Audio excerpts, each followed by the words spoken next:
Hello, I'm Abigail Rieley and I'm Findmypast's criminal history expert. Over the next half hour or so, I'm going to show you how to get the most out of our new criminal records. Let's start by taking a look at what we have that's new. We have 1.9 million new records, and they'll be joining the millions of records that we already have on the site, which makes this the biggest collection, the most comprehensive collection of crime records that you can find anywhere online. That means more photographs, more prison records, more criminal petitions, those are the appeals, medical reports, trial calendars, which give details about the crime and the sentence of your ancestor, also prison journals from governors, surgeons and chaplains, which sound as if they wouldn't be much help from a genealogical point of view, but they actually give you a tremendous amount of detail about life in the prison. And they talk quite a bit about individual prisoners, so you can indeed find your ancestor in there. And there are also judges' reports on prisoners. And this would be the trial judge who was called as part of the appeal process to give his verdict on the facts of the case and the individual circumstances of the prisoner. Now, if you're talking about 19th century crime, of course, the most famous case, the granddaddy of all murders, is Jack the Ripper. I've found this illustration in the Illustrated Police News, which you can take a look at as part of our newspaper collection. And I wanted to use Jack as an example of perhaps what you can't find in the records. But when I actually started looking, I found that actually we do have some very strong links to the case in our criminal records. Now, just a quick recap of the facts. In August 1888, the first Ripper victim, Mary Ann Nichols, was found killed. In September, a week later, Annie Chapman was murdered, and you can actually find her death record in our birth, marriages and deaths, but that's not what I wanted to show you today. On Sunday, September 30th, Elizabeth Stride and Catherine Eddowes were found within an hour of each other. And then on November the 9th, Mary Jane Kelly became the last official Ripper victim. Now, the police file at the time, which has become known as the Whitechapel murder file, does list 4 other cases, but it's genuinely accepted that those 5 women were the 5 Ripper victims. And it's always been a mystery why the Ripper stopped. Well, hidden in our crime records, there is a very good possible reason why. There was a man called James Maybrick who was a Liverpool cotton dealer, and in the 90s a book was published called The Diary of Jack the Ripper, which put Maybrick firmly in the frame. If the Ripper was Maybrick, then there's a very, very good reason why the killings stopped. Because as you can see from this record, his wife, Florence Maybrick, was convicted of his murder around 6 months after Mary Jane Kelly was found. Now, just quickly, Maybrick was an arsenic addict, and the case became, Florence's case became very controversial because it was a little bit unclear whether he had died of his own accidental overdose of arsenic, because as an addict, it would have been found in his body anyway. And Florence was convicted. Her sentence was commuted to life in prison, and she served 12 years, I think, and subsequently wrote a book on her release. Now, you can find a lot more detail about that case again in our newspaper records if you want to go and take a look afterwards. I want to start off by putting the records in context, because there is a bewildering range of records in the Crime, Prisons and Punishment collection, and they cover everything from pre-trial right the way through to the prison system and then on to appeal and release. So I want to give you an idea of precisely what kind of records you can find in the collection and on Findmypast. Whenever a crime is committed, it's a toss-up whether or not there will be a trail of records left. Now, if the police have a suspect, they will build a case, and if that case is considered strong enough, it will go to trial. That could lead to a conviction. If it leads to a conviction, you have the imprisonment of the accused. Both trial and imprisonment create an awful lot of records. However, if the police don't have a suspect, then there's no record. So it doesn't matter what kind of a family story you might have about a heinous crime or a victim. If it was unsolved, then there's very little you're going to be able to find out about it. And then, as now, occasionally the police did not manage to get their man. This is an illustration from Punch magazine about the Ripper case again, where the police never did find out who the Ripper was. And I mean, obviously it's still a big question today. Going back to our records, the trial process is something that, again, I'm going to explain because that will give you an idea of the particular records that you can find that were generated during that process.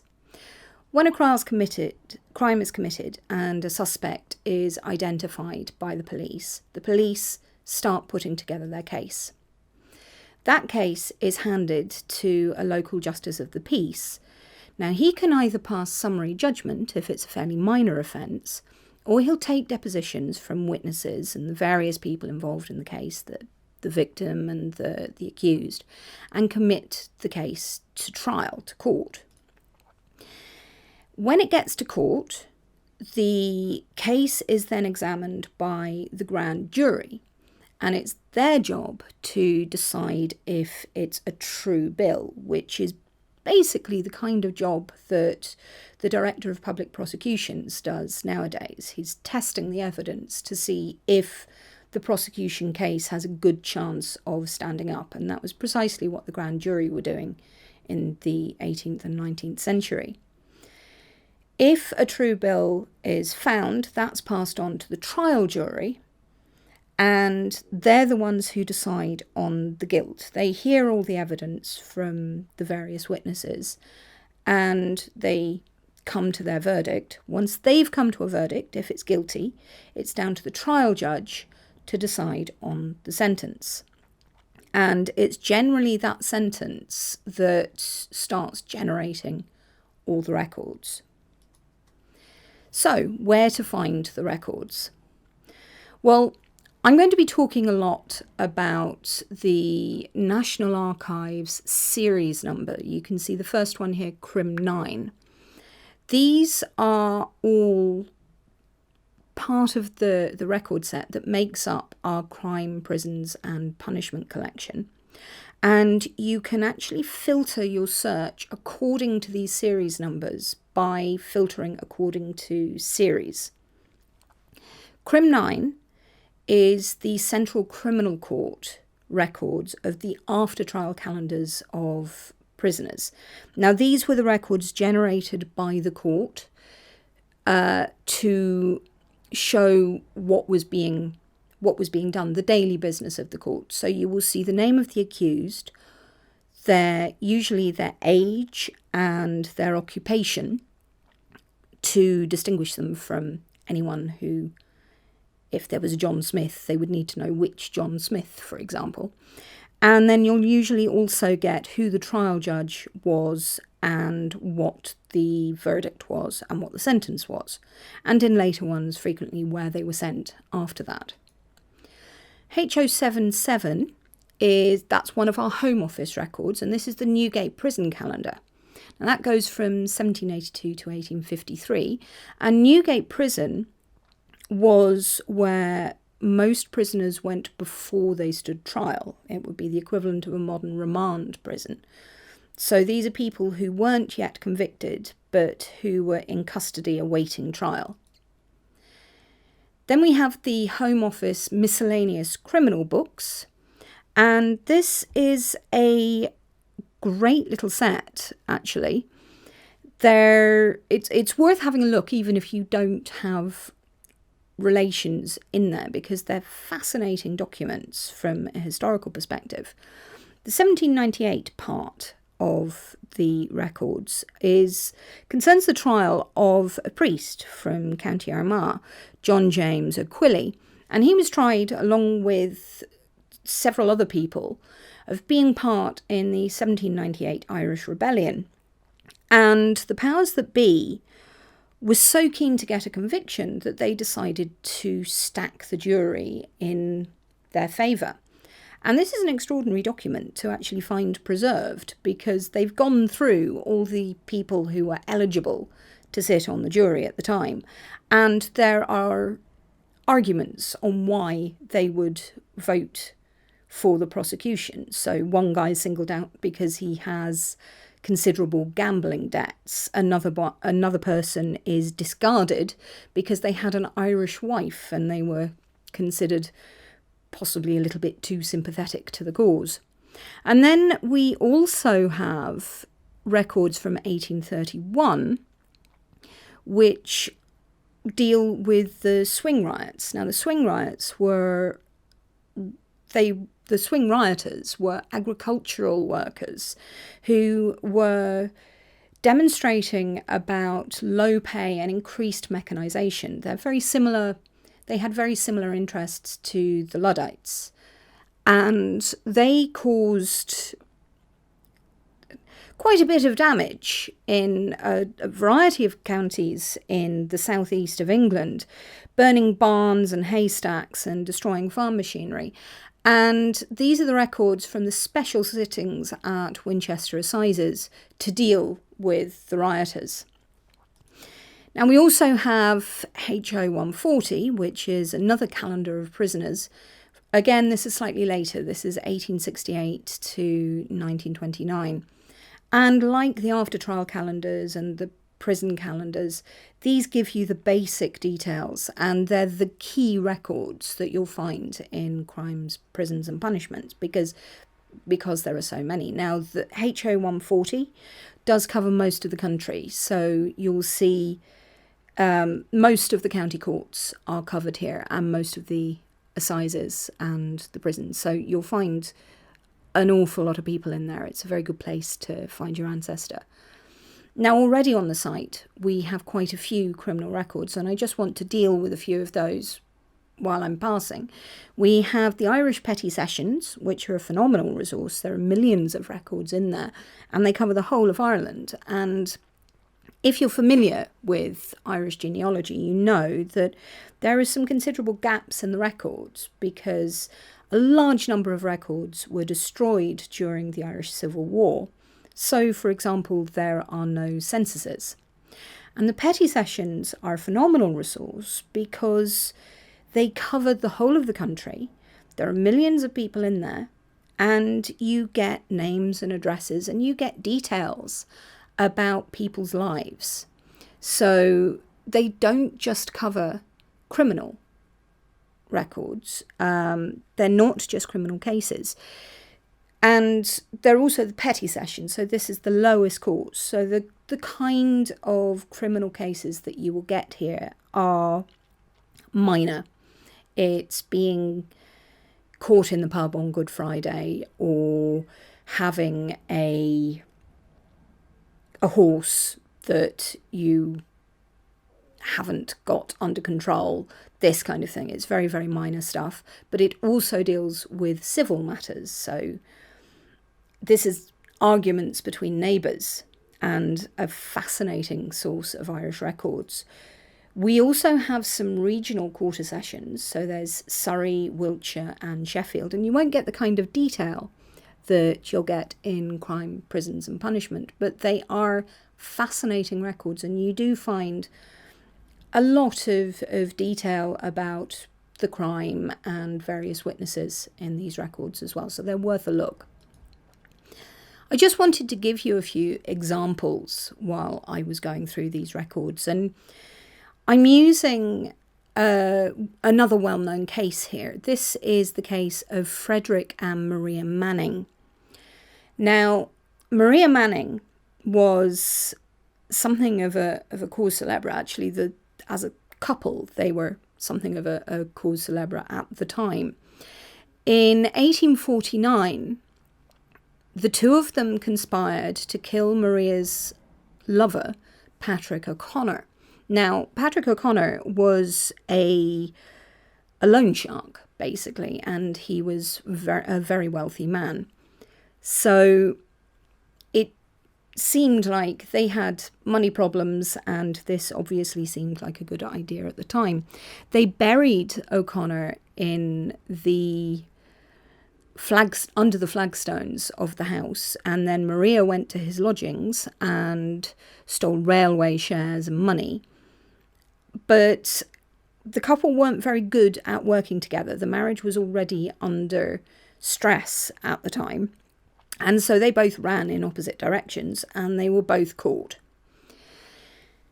They famously only reconciled virtually on the steps of the scaffold, and their execution caused a major sensation. It was the first double execution since the 18th century, and there was a huge crowd to go and see it. Charles Dickens was in that crowd, and the day after the execution, he actually wrote a letter in the Times decrying the atmosphere in the place. He was saying that people were laughing and joking and selling souvenirs, and there was not suitable respect for the fact that two people were being killed there. He actually immortalised Maria, who, as I say, she was Swiss. She was born in Lausanne and had come to England as a domestic servant. He immortalised her in Bleak House as Mademoiselle Hortense, who was Lady Dedlock's servant. So, as you can see, here are Frederick George Manning and Maria Manning. Frederick is described in the records as a traveller, which he must have been at the time. He's normally referred to as a publican, and they're convicted of the willful murder of Patrick O'Connor. And you can actually see on the other side of the page below here that they were both found guilty and sentenced to death. So, what happens after conviction? Obviously, if it's execution, then that's a very simple answer. We've all heard the form of words that you'll be taken from here to a place of execution and etc. But most of the time, people were given custodial sentences. After about 1830, before that, the British legal system was actually known as the Bloody Code, because there were so many ways that you could get the death penalty. There were over 200 offences that carried the death sentence, some of them quite minor. There were a lot of crimes against property would have an automatic death sentence, and that's why you see people sentenced to death for stealing a loaf of bread, because that bread belonged to someone else. So generally, after the sentence has been passed, the prisoner is taken to prison to start their sentence. Punishments, once you get past this sort of 1830 watershed, you'll generally see the same sentences coming again and again and again. And those include hard labour, transportation, and that's transportation to Australia most of the time. We have extensive records looking at the Australian convict system, and death as well. Sentences for more serious crimes, which very often took they would be either transportation or hard labour. And those sentences were generally 4, 7 or 14 years or life. You'll see quite a lot of references to people getting penal servitude for life. Convicts were allowed to appeal their sentence, though, and that's where you get the criminal petitions. The Home Office would then write to the trial judge for a report, and the judge would give their verdict on the case, and the appeal would be granted on the back of that case. Successful appeals would then receive a ticket of leave, or they were known more as licenses in the UK records, or a pardon. But pardons obviously were quite rare. So the available records for prison and convicts, and this would be the bulk of our crime records, are prison records and convict records, because there was an awful lot of paperwork involved in maintaining a prison. If we start that system from the moment that the judge has passed sentence, these are the records that take you from the court to the prison. And you'll find those in PCOM 5. Now, PCOM stands for the Prison Commission. So you'll see we have three files, three series of records from the Prison Commission, and that's 2, 3 and 5. And 5 would be the one which deals with the paperwork. There's literally the piece of paper that the judge handed down to the policeman who was going to take the convicted man to jail. So they can be very interesting from a rather geeky point of view. The prison records form the bulk of the collection, and there's also a lot of records include the hulks. Prison hulks were used to take the overspill of prisons, because once they cut down on the number of offences that were punishable by death, and from about 1860 they stopped transporting people, from the late 1860s they stopped transporting people, so they needed somewhere to put people. Prison hulks originally came about when transportation to America stopped, when America became independent. And they kept going until the 1860s. So you can find the hulk records in ADM 6, there's some in HO 8, and also in some in PCOM 2 and in T38 as well. And we also have the prison ship hulk registers as well already on the site. You will also find HO 13, which is a very interesting record set for a variety of reasons. I'll be referring to it again in a different context a bit later on. HO 13 it's known as the criminal entry books, and this is basically the ledger of all the outgoing correspondence from the Home Office. So you could get everything from warrants for someone's arrest to stuff about an appeal or stuff about a pardon in these records. They're very, very interesting to have a look through. Then there's HO 23 and HO 24, and these would be prison registers. HO 23 are actually the prisoners from national prisons who were being housed in county prisons. Again, like the hulks, this was necessary because of prison overcrowding. And we've also got HO 24, which are prison registers and statistical returns, again, covering the whole of the country.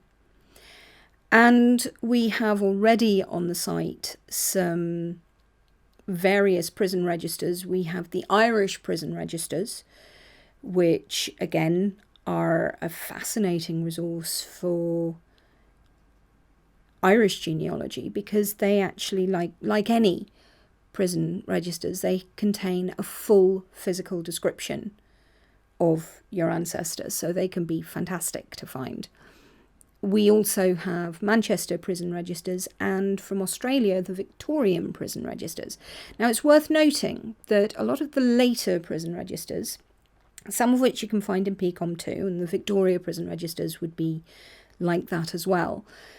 From about 1865, they started putting photographs in the files. So each prisoner would be photographed usually at the beginning and the end of their sentence. So you can actually get to see your ancestor in these registers. And I'll give you an example of those in a little bit.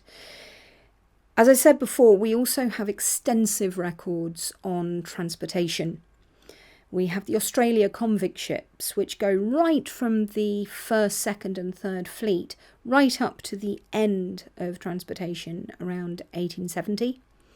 And already on the site, there are the convict transportation registers, the New South Wales convict arrivals and South Australia convicts. Now, the convict ships have very good photographs of the original document, so you can get even more information through those images. And with any of these records, I would say take a look at the image. In an awful lot of cases, there's actually a lot more detail. There might be several pages that you can browse through. Now, this is an example of the kind of thing you can find in PCOM 5 and also in PCOM 3, which are the licenses of male prisoners. So that's basically bail. This is the record for James Boyd, who has quite an extensive file. What I wanted to show you about these particular documents from a genealogical point of view is the kind of details that they can include. If you look here, the father is given as next of kin, including his address. So you can find phenomenal details in these records. Again, this is James Boyd, and this would have been the abstract of entries in the misconduct book, as you can see at the top of the page there. This gives an idea of his character. He got punished on December the 31st, 1863 for exchanging his library book and was put on bread and water for dinner for that. And then on January the 16th, down towards the bottom of the page, having his head out through the bottom of the cell gate and talking. That got him 2 days bread and water and 14 days forfeiture. So that would have been forfeiture of privileges within the prison. This is from another, this is a license actually, so this would be PCOM 3. And this is the kind of document, again,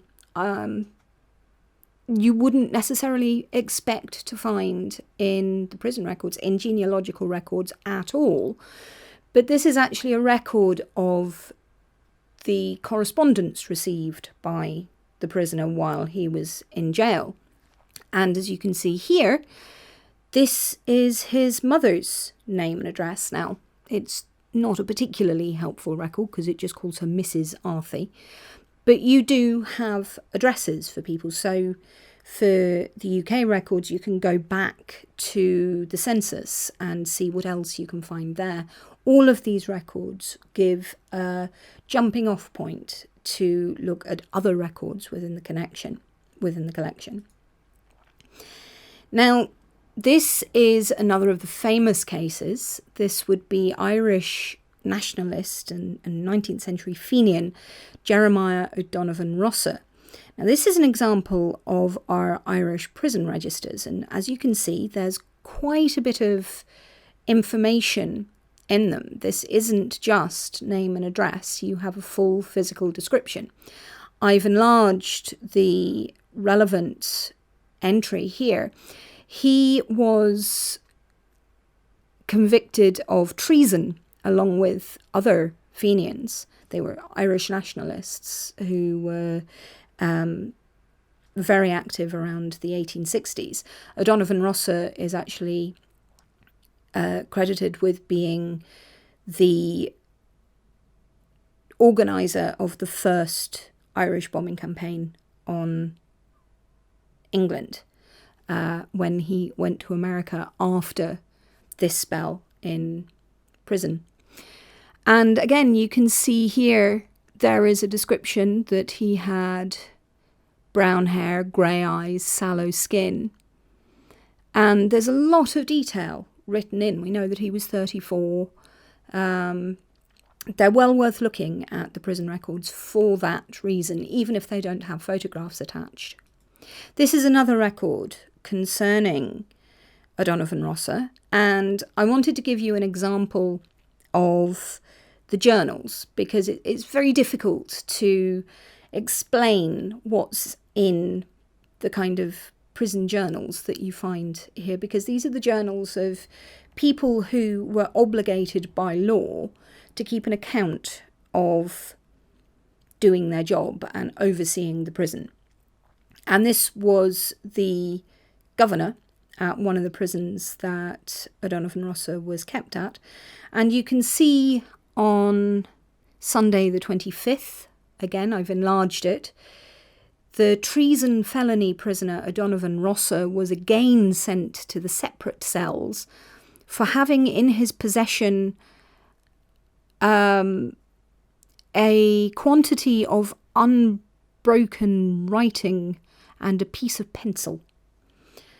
And this is the kind of detail that you can find in the records. The governor was talking about, he was responsible for disciplining the more serious cases. So we're not just talking about talking. This is the stuff where you would actually get sent to the governor for punishment. And he had to write it all down. So there's all kinds of details that you can find in there, and you can really piece together a picture of your ancestors' temperament as well in these prison records, which is not something that you can normally do in the kind of records that we use in genealogy. This is an example of the kind of photo books that you can find on the site. This would be from Pentonville Prison. And they took photographs from, as I say, this is from 1883. And the prisoners will be shown, they're in their prison uniform with their hands visible to see if they had any significant markings. And again, this is very, very unusual because you can see the face of your ancestor. Now, moving on to records that concern appeal and release. The appeal process is one of the most revealing collections in terms of what you can find out about your ancestor, because in the judge's letters, that's HO 47 as I mentioned before, and also HO 17 and HO 18, which are the petitions themselves, you'll find people describing their circumstances. So a wife might write to plead for her husband, and she'll describe what situation she's living in or how many children they have. And there's an awful lot of information in there. And again, a lot of the petitions are written by the prisoners themselves. So you can see your ancestors' handwriting and hear their voice almost. So we also have the tickets of leave and licenses. Again, this gives an awful lot of detail. There'll often be photographs in them. There will be full medical records concerned with these, so you can find out everything from if your ancestor had flat feet right the way through to whether or not he had a more serious condition, including venereal disease.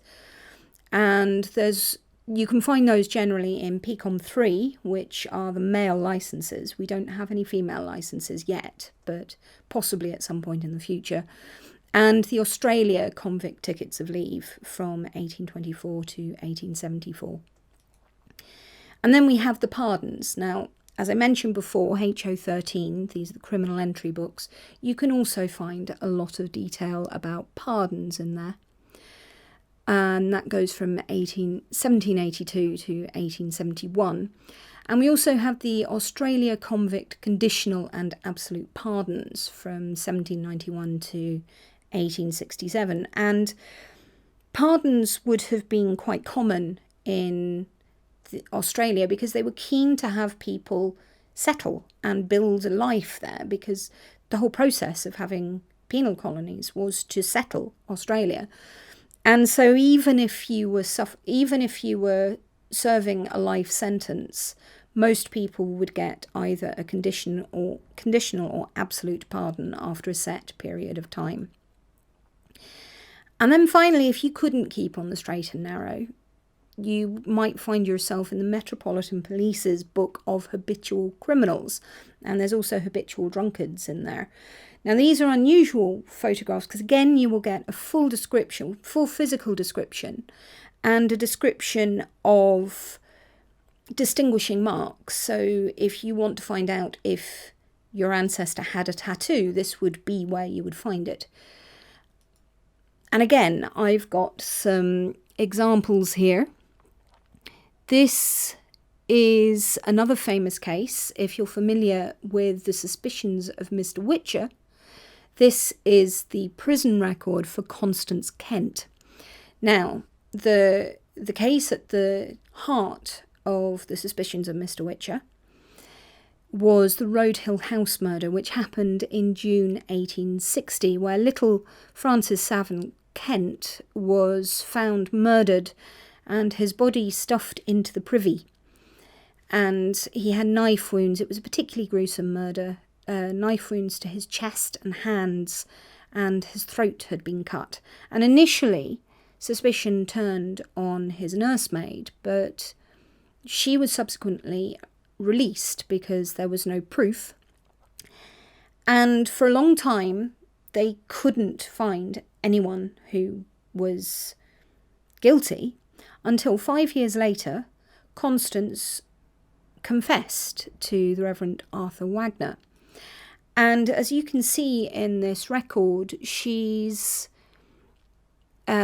would have been after her trial when she pleaded guilty, so it's murder on her own confession. She was initially sentenced to death, but that was subsequently commuted to life imprisonment. And when she was released from jail in 1885, she emigrated to Australia and died there at the age of 100 in 1944. If you want to look for her in our Australian record, she changed her name to Ruth Emily Kay, spelt the same way as Emily in her name in these records. This is another record containing Constance Kent. Again, it's an example of HO13. You can see the handwriting here is a little bit challenging because these were internal documents, so they weren't writing neat secretary hand. In this case, it wasn't sort of the lawyer's hand that you'll see in legal documents. This is internal memos of stuff, but you can tell that this is writing to someone from the Western Circuit in Exeter who's inquired what the situation is with Constance Kent.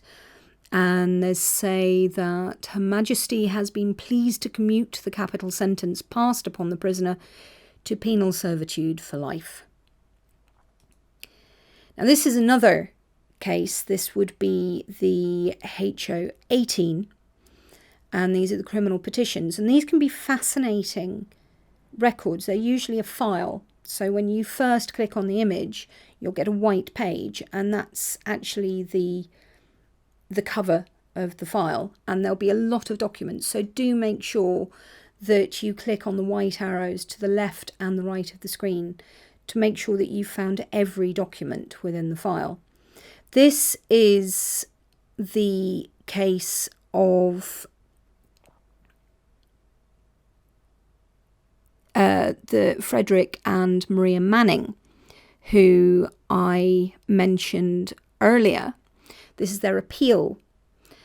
And this is an item that was actually added to the case 90 years after the file had been started. You can see here, this is the Times dated the 22nd of September 1930.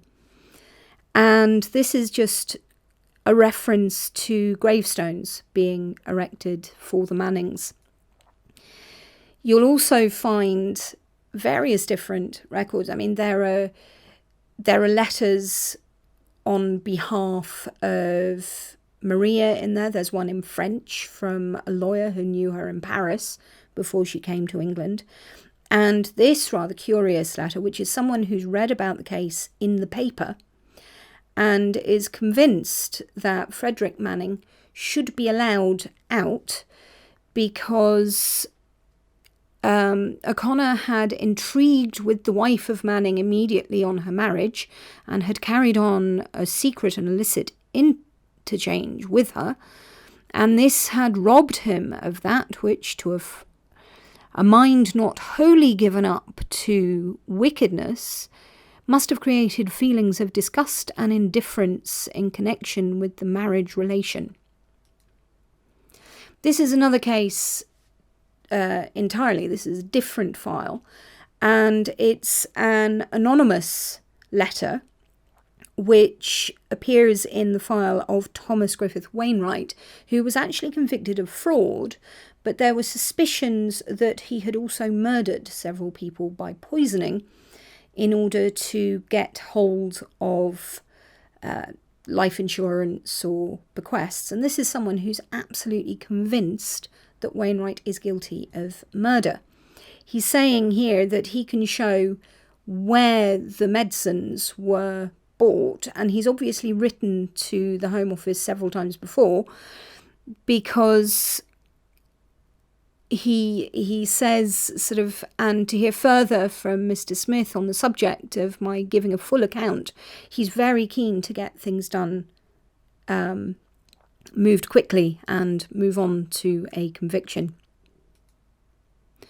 And this again is Thomas Griffith Wainwright. I wanted to show you another example of how records cross into other records. So the previous records was in Crimes, Prison and Punishment, and this is an example from the Convict Transportation Registers. So here you see him in 1837 being transported for life, and he was transported for life. He was a writer and an artist in London and made a very good living for himself in Australia when he got his pardon eventually. And his work actually hangs in some museums in Australia. This is an example of the Metropolitan Police habitual drunkards that you'll find. They're unusual, these photographs, because they show both a frontal view, which you can see in any of the prison records, but also a side view, and you can see as well there is a full detailed physical description and an explanation of the sentence. This poor unfortunate woman was committed to a certified inebriate reformatory for 3 years. So this would have been handed out to all pubs and clubs to warn them not to serve these people alcohol. And in the same way, there are habitual criminals who will... This was passed around to all the police stations for the people who were known to the police, shall we say. And that's basically the kind of stuff that you can find in our records. I really hope that you'll have fun digging through them and really getting to know them. Remember that you can filter from series, and also it's also worth bearing in mind that place on the search screen usually refers to the prison, rather than place of where the person was from.